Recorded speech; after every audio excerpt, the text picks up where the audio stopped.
In my last video, I talked about slowing down, about pausing, about being still long enough to notice what's actually going on inside of you. And I know that for some of you, probably many of you, your reaction was probably something like, Demetria, that sounds all nice and good, but that's not realistic. You truly don't understand me and my life. I don't have time for that. Can afford to slow down right now. And trust me, I get it. Because when you're carrying a lot and the idea of slowing down, it can feel risky because it feels as though we're interrupting a system in which we're barely holding it together. And so you feel as though the moment you pause, the moment that maybe you might slow down to give yourself the gift of just catching your breath, taking a breath, something's going to slip. Something's going to fall through the cracks. You're going to fall behind, or you're going to maybe start another thing that you don't have time to see it all the way through to the end. So if you heard me talk about this idea of slowing down and immediately thought, yeah, I can afford that, this video is for you. So when we talk about this idea of slowing down and the fact that it feels risky, what we're really saying is that um, we're going through sort of like this mental calculation. We're scanning ahead. We're trying to anticipate any and everything that might go wrong. We're really wanting to figure out what might be the possible consequences. If I take this action, this might happen. If I take that action, this might happen, etc., right? And it's not because anything has happened yet. It's because we're humans, and this is a very human thing for us to do. The idea for us to really take this idea of uncertainty, right? Not knowing, not being certain of what's going to happen. And what happens is that as humans, our minds want to fill in the gaps. We want to really anticipate and try to make sense of whatever little pieces of information are coming to us. And so we're taking information from here, we're taking information from there. And again, we're just trying to connect the dots so that then we can maybe have a more complete picture, so that then we can maybe make a better, more informed decision.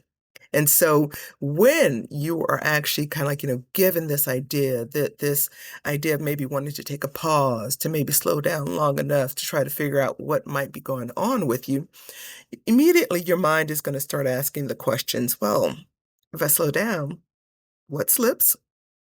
What gets missed? What will I no longer be on top of?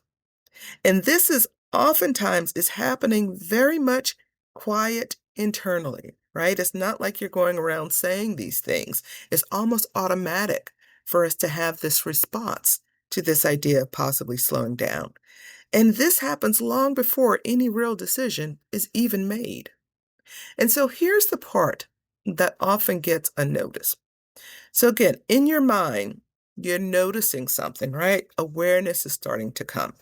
And immediately what starts to happen is this idea of doing something gets merged with this idea of just this awareness.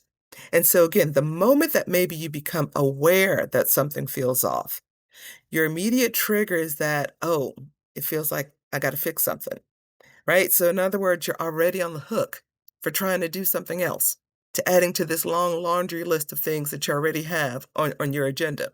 And so therefore you have to think that, okay, I have to decide, I have to act. And so this idea of listening, it doesn't feel neutral. It feels loaded.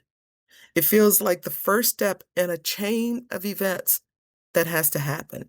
So it's this idea of first, I got to notice, right? I got to become aware. Then next comes this idea of now I got to make a decision. And then now once I make that decision, I got to act on it. And then after I act on it, I got to go through some sort of transformation, some sort of change. And so all of that gets compressed into a single moment. And so when the stake starts to feel too high, it makes sense that our most automatic response might be just avoiding it altogether. So, in other words, I'm not even going to take the time to sit back and try to notice and slow down and pay attention to what may actually be going on inside of me. Because if I do that, all that's going to happen is it's just going to trigger another thing for me to do.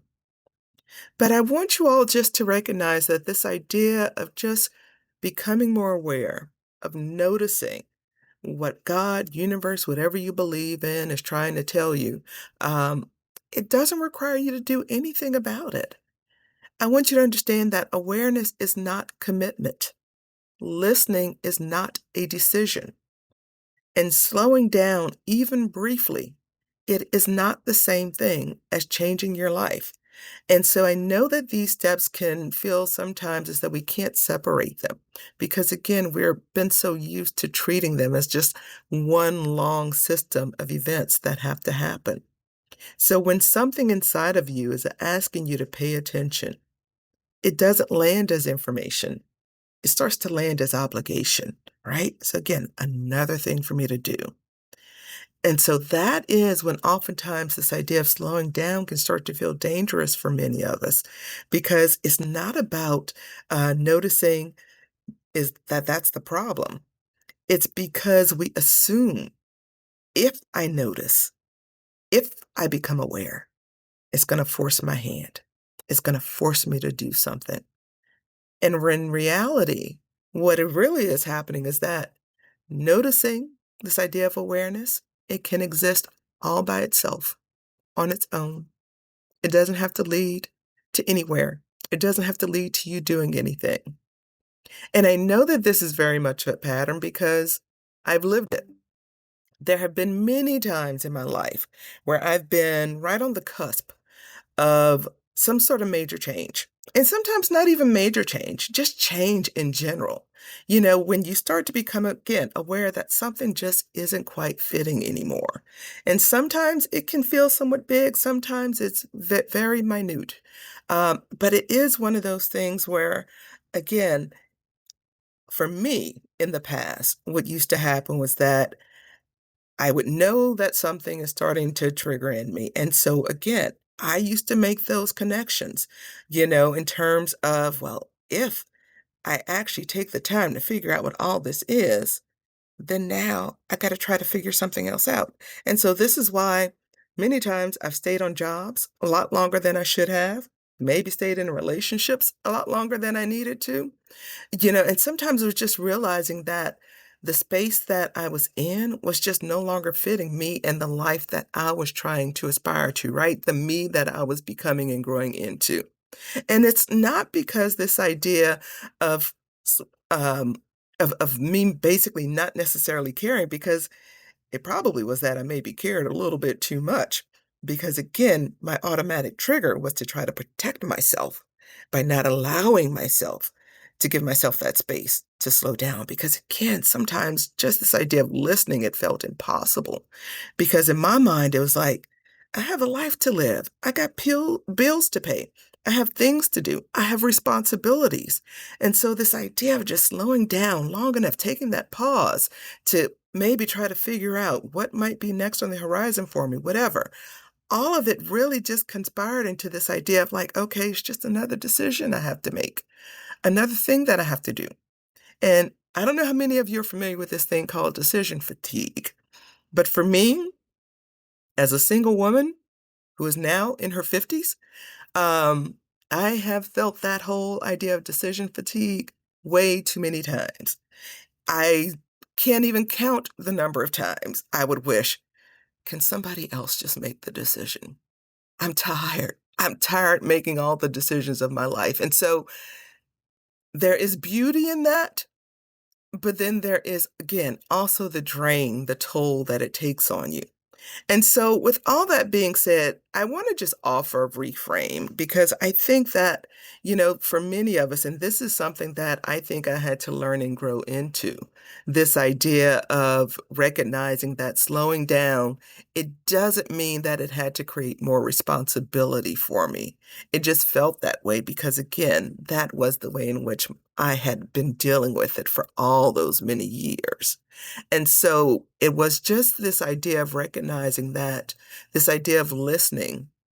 It wasn't like another to do thing. It wasn't another thing on my list that I had to accomplish. It was really recognizing and understanding that this idea of listening, this idea of recognizing that it was not linked to a decision, that it was not a commitment, that all it was just information. Information for me to then just maybe sit with for a moment. Information does not ask anything of us. It's just information. And so the pressure of wanting to react and wanting to slow down, again, for me, it was just always linked to this idea, to this assumption that I had to take action on it right away. And that's not what I'm saying here. That is not my intention for you. I want you to really just understand that if you are being called to perhaps slow down a little bit, to take a pause, when you start to feel as though perhaps things are not quite fitting the way they used to fit in your life, really understand that this is probably going to be one of the greatest gifts that you can give to yourself. This idea of slowing down long enough to capture the information that's coming to you. Again, this is nothing that you have to do anything with. It's not asking you to take action on it. It's not asking you to make a decision. All it is just saying, you know what? This is about me giving myself the space to become aware, to notice without pressure, without obligation. So, with all that being said, I just want to say thank you to you all if you've actually, still here with me. I don't know exactly how long we've been filming, but I want to thank you for being here. And if you stayed all the way to the end, if you can maybe put a purple heart in the comments, I would definitely appreciate that. And I just want to, again, invite you all to just share, like, if any of this maybe resonated with you. I would love for you all to share in the comments what sort of came up for you when you think about this idea of pausing, about giving yourself space, about giving yourself, in all honesty, grace. What comes up for you? What questions arise? What answers arise for you? And so if you haven't yet subscribed, I do ask that you subscribe to the channel. I'm going to be here every week, and I'd love to maybe make sure that we are all continuing in on this conversation. So with all that being said, I just want to thank you all for your time and for listening. And again, I would love to hear from you all and maybe share in the comments what maybe came up for you as you think about this. Until then, I will see you next week, and you all take good care.